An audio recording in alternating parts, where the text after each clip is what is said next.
What would you lay down your life to defend, besides the lives of those closest to you, which any of us would? What ideals, what principles are important enough to stand strong in the face of adversity and challenge? For this is what it truly means to fight for justice, social justice, environmental justice, peace and prosperity for all people. It means being willing to say out loud that my values are worth living for, and they are therefore worth dying for. It means being willing to live and die for them ourselves. In the Hebrew, the text reads, Vayar ha'am ki boshesh Moshe laredet min hahar. The people saw that Moses, boshesh, took too long in coming down from the mountain. And the commentary suggests that this word has a special meaning here, especially because it does not appear anywhere else in Torah. The root, busha, can literally mean shameful. The people judged Moses, it seems, as they thought, Moses brings shame upon us for taking so long, leaving us alone. Rashi points out that perhaps it is not from the word busha, but rather bashesh, that is in the sixth, as in Moses was supposed to return in the 6th hour of the day, but they counted wrong and decided he wasn't coming down when the 6th hour of the day came and went. Another commentary argues that this word refers to the people's state of mind and not to some delay of Moses at all. The people understood that they had been left behind, and in their minds, they imagined Moses perhaps already dead, lying in his own grave.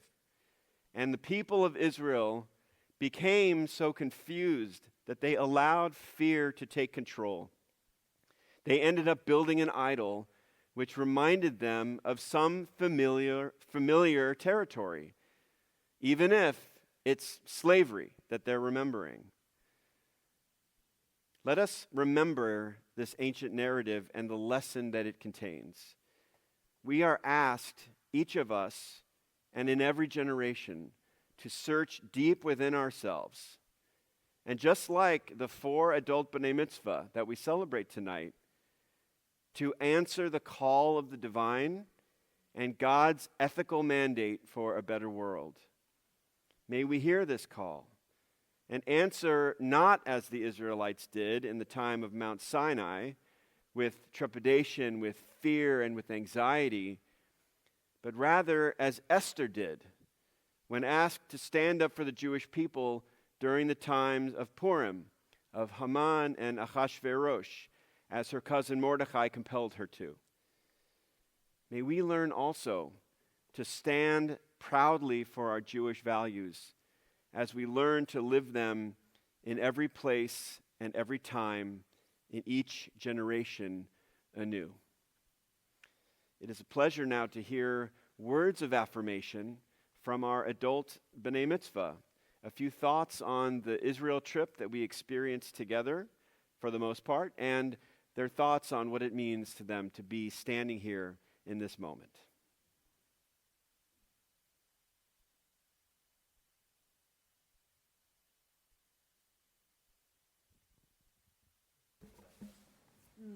Do you want me to go last?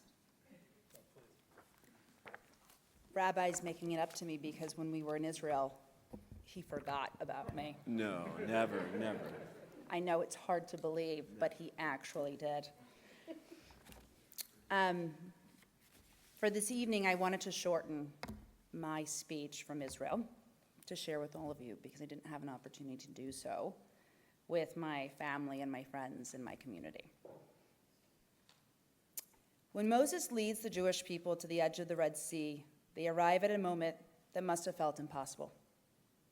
Behind them is fear, pain, oppression, and everything they are trying to escape. And in front of them lies the complete unknown. But what matters most is what stands in between. A single defining thing that we all have: choice. What I didn't know until studying our Torah portion is that the sea does not part first. faith comes first. The Torah teaches that before the waters move, our people move. They step forward believing, not knowing, that God will provide. That even when the path is uncertain, choosing faith is worth the risk. And that teaching speaks deeply to me, because Judaism does not promise certainty. It promises choice, and with choice comes freedom, responsibility, opportunity, and hope. My recent experience in Israel was transformative. I'm deeply grateful to the Indianapolis Jewish Federation, to the ATID program and its leaders, to the Pertowski family for funding ATID, to Rabbi Brett for making the journey to officiate our B'nai Mitzvah, and to my dear friends who walked this journey beside me. Standing here today as a new bat mitzvah in front of my 3 daughters, Zeli, Romy, and Mari, my family, and this incredible community, I feel incredibly proud. But more than that, I feel grateful, because like our ancestors at the Red Sea, we choose deliberately. We chose to be part of ATID. We chose leadership. We chose to bear witness in Israel. To truly understand its people, its complexity, and its beauty. And we also chose to make Indianapolis our Jewish home. When I think about my own relationship with Judaism, it always comes back to one idea. Judaism gives us the freedom to choose meaning, to choose kindness, to create order in a world that often feels chaotic, to live with intention in every moment, every conversation, every laugh, and every fear. Having been raised by strong hands and loud mouths with passion and intensity, I have come at the age of 41 to deeply value choice, unapologetically, authentically, me. Today I choose Judaism as I always have, as my ancestors did, fighting to preserve it for thousands of years. When I stood at the kotel in a quiet moment, I left a note for Hashem. I gave thanks for being alive in such a pivotal time for the Jewish people, a time of terrible pain and loss, but also a time of strength, unity, and faith. I prayed for the people of Israel, for the IDF, for the United States military, and for those around the world who stand in defense of life, freedom, and choice. I come from a long line of warriors, men who have fought in wars, women who have endured hunger, exile, and unimaginable hardship. My family left everything behind to build a life in an unknown country, a deliberate choice for opportunity and a better life. My DNA carries scholars and athletes, factory workers and mechanics, entrepreneurs, poets, and even a lawyer who served our people at the Nuremberg trials. Brilliant minds, sharp tongues, tough hands, loud laughs. But their greatest commonality, when faced with life and death, they always choose life. Every generation, every single day. And now it is our turn. My father, hi Papa, once told me that in battle, one of the most important things a soldier can have is faith. Faith in God, faith in purpose, and faith that the people standing beside you have your back. Standing here today, I feel that deeply, because when I look around this room, at our congregation, at our friends, and especially our children, I see my fellow warriors. And like our ancestors at the sea, we are stepping forward together into the unknown. May we always choose faith over fear, hope over despair, and courage over silence. And may we, as Jews and as Americans, protect both our ancestral home of Israel and the freedoms of the United States of America, so that the next generation, even in uncertain times, will always have the sacred gift of choice. Shabbat shalom, my family and friends.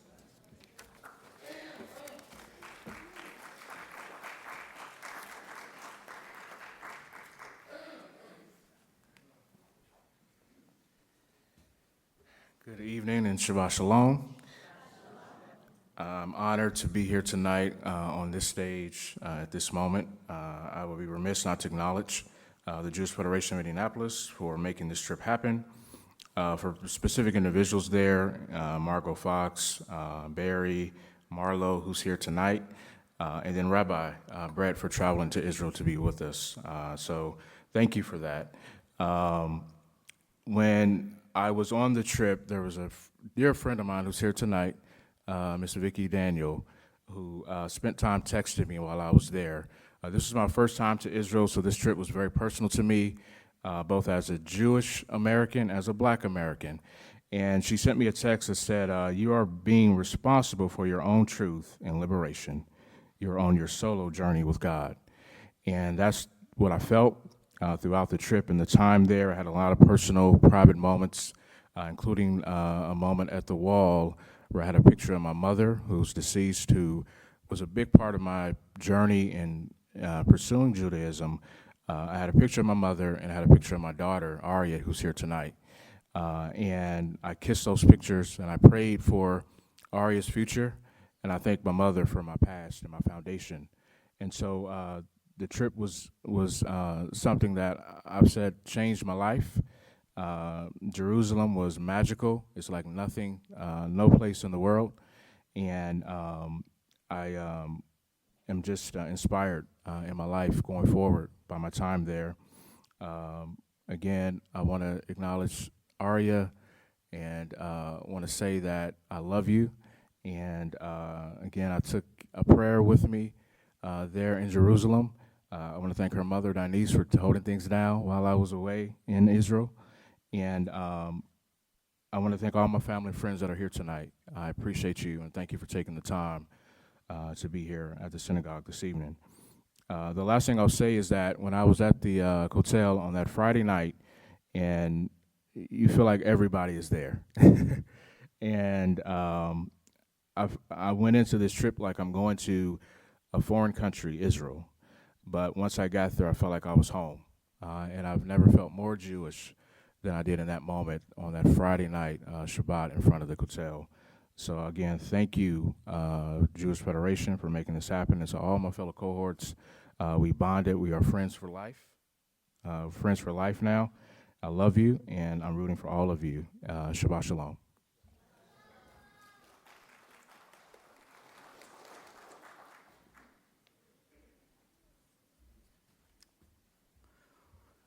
Good evening, everyone. Shabbat Shalom.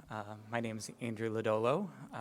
3 years ago, almost pretty close to this day, I stood in front of this congregation and converted to Judaism, and alongside my husband Josh, and it was the most amazing moment, and had the great opportunity to be selected to be a part of the ATID 6 cohort. And never did I think in any dream that I would have ever a bar mitzvah, let alone at the kotel alongside our senior rabbi, Rabbi Brett. And so I want to thank him for all the efforts to get there, to leave his family during what was a very uncertain time as we left Indianapolis and ventured to Israel. But it turned out to be one of the most amazing experiences for all of us. I'll talk a little bit about Israel. You know, Josh and I had the opportunity to go in 2022, and this trip was so different. Obviously, so much has happened in Israel since 2022.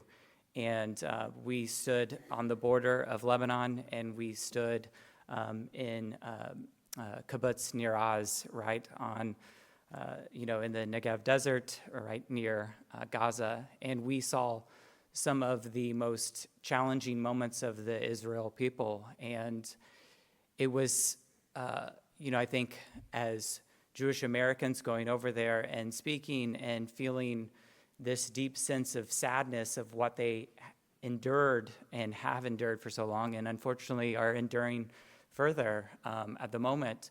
But what was interesting in those conversations is that, all the Israelis that we met were like, we're okay. We're doing okay over here. And, it was almost a mirror in a lot of the conversations about what's happening in the U.S. and what you all are dealing with right now, with rise in anti-Semitism and the challenge for Jewish Americans. And so I thought that it was a really eye-opening experience, because I think we went there with so much sadness of what they endured, and in return it was all the sadness they probably felt for us of what we're enduring in the U.S., in college campuses, in our communities, et cetera. And so I think it was just a reminder of resiliency of the Jewish people, of Israelis, and we saw so much joy and happiness despite so much destruction and sorrow. And so, I think when I heard about this opportunity that we might be able to have a B'nai Mitzvah at the Kotel, I immediately jumped on it, especially the fact that I got to be there alongside dearest friends. And, this past year has been a very transformative year for myself and my husband, Josh, and even so important, for my commitment to a Jewish life, to raising a Jewish family and having a Jewish home. So I am grateful for this community. I'm grateful for our rabbi and our entire clergy team that helped make this possible, and Cantor Aviva, who helped us with our Torah. It was an amazing experience, and thank you for the opportunity to share with you all.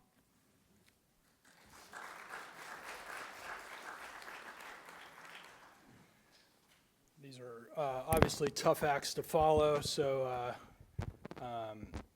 I want to start by saying I am certain that I wouldn't be here today if it weren't for a couple, really a few people. First of all, my mother and my father, who are here, Stephen and Jacques Kirsch. It was about 1,000 years ago. They said to me, "Do you want to have a bar mitzvah?" It should have been right here, right now. And in my infinite wisdom, I said, and they didn't push me. So then years and years later, my beautiful wife, Jennifer Nelson, as many of you know, said to me, "Hey, Josh, there's this program. It's called ATID. You get to go to Israel. By the way, you really need more Jewish friends." So she kind of pushed me along. And last but certainly not least, Marlo, there was a period of time where I just didn't think I was going to be able to follow through with this, and Marlo Katz got me there, and I'll be eternally grateful for you. Always. Thank you. I'm not very happy that Jose's here, but we'll talk about that later. I should also mention that there was this moment leading up to the trip where give me half a chance and I wasn't getting on the plane. Okay, I was like, give me an out, I'm not going. I don't really want to go to Israel right now. Mostly because I selfishly didn't want to be inconvenienced and stuck in Israel. Okay, I wasn't so worried about getting blown up or shot or stabbed or all the things that can kind of come with a trip like this, but I don't want to be bothered for 1 minute to be stuck in Israel. Flash forward to the end of the trip, spoiler alert, I was like, please let the plane get delayed. Please let me get stuck in Israel for one more minute. I wrote just a couple of things down here, so if you just bear with me. Good Shabbos. When I think about my B'nai Mitzvah and the ATID program and my time in Israel, what connects all of those experiences is responsibility. At 13, when we become a B'nai Mitzvah, we're told becoming Jewish, as we're becoming Jewish adults, at that time we thought, learn a little Hebrew, chant a little Torah, try not to embarrass ourselves, as I'm sure Remy and Holden can attest to. But over time you realize it means something much bigger. Being Jewish isn't just an identity. It's a responsibility to your people and your history. My time in Israel made that real for me in a way that nothing else could. Standing there, you realize that Zionism isn't an abstract idea or a political slogan. It's the living story of the Jewish people. The decision that after thousands of years, we would stand up, defend ourselves, and shape our own future. And today, that story isn't unfolding only in Israel, it's unfolding here too. There are many fronts where the Jewish people are tested, but one of them is right here in the diaspora, in our schools, in our workplaces, in our communities. It's the front where the question isn't whether we can fight with weapons, but whether we have the courage to stand proudly as Jews. Jewish future doesn't just happen. It's built by people who show up, who learn, who lead, and refuse to be silent. Not just like these three, but all of us in the ATID cohort. So the lesson I carry from my B'nai Mitzvah and from Israel is simple. We don't stand quietly at the edge of Jewish history. We help write the next chapter. And in moments like this, when the Jewish people are tested again, our answer cannot be fear or silence. Our answer has to be pride. Because wherever Jews stand, with courage, with faith, and with each other, the future of the Jewish people stands there too. Shabbat Shalom.